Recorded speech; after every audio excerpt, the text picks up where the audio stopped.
जय गुरु जी। संगत जी, जिन आंटी का सत्संग मैं आपसे शेयर कर रही हूँ वो दिल्ली की आंटी हैं। दिल्ली में ग्रेटर कैलाश में गुरु जी से मिली।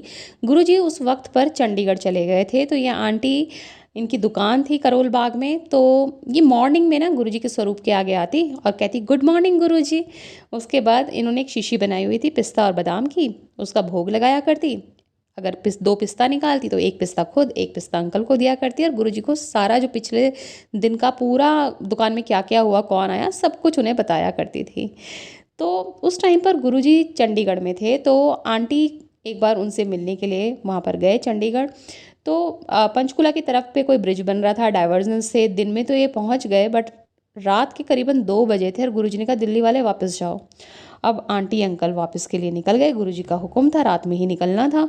खेत की तरफ गए, वहाँ ये रास्ता भटक गए, बहुत अंधेरा ही अंधेरा था। तो कुछ लाइट इन्हें अपनी तरफ आती हुई दिखाई दे रही थी, तो एक मोटरसाइकिल पे दो आदमी सफ़ेद कपड़ों में बैठे हुए थे। वो रुकते हैं, पूछते हैं क्या हुआ। कहते हैं हमें हाईवे पता करना है। वो कहते हैं 13 किलोमीटर दूर है।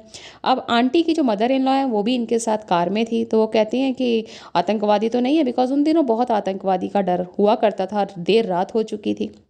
पर जब वो जाते हैं तो 13 किलोमीटर का इन्हें बोर्ड दिखता है हाईवे का, और ये ठीक ठाक अपने घर पर पहुंच जाते हैं। तो जब अगले दर्शन के लिए ये गुरु जी के पास जाती हैं, तो पहले तो गुरु जी कहते हैं गुड मॉर्निंग आंटी। अब आंटी सोचें कि यार ये तो शाम हो रही है, गुरु जी मुझे गुड मॉर्निंग क्यों कह रहे हैं। पर वो इसलिए कहा था क्योंकि आंटी गुड मॉर्निंग कह के गुरु जी को भोग लगाया करती थी।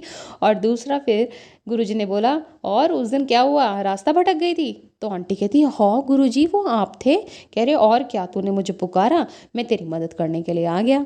तो संगत जी, गुरु जी महाराज कैसे हम तक अपनी मदद पहुंचाते हैं, खुद आते हैं, किसी को भेजते हैं, वो तो वही जाने। पर हर वक्त वो अपनी संगत की रक्षा करते रहते हैं। बस हमें तो उन्हें मानना है और उन पर भरोसा बनाए रखना है। जय गुरु जी, शुक्राना गुरु जी।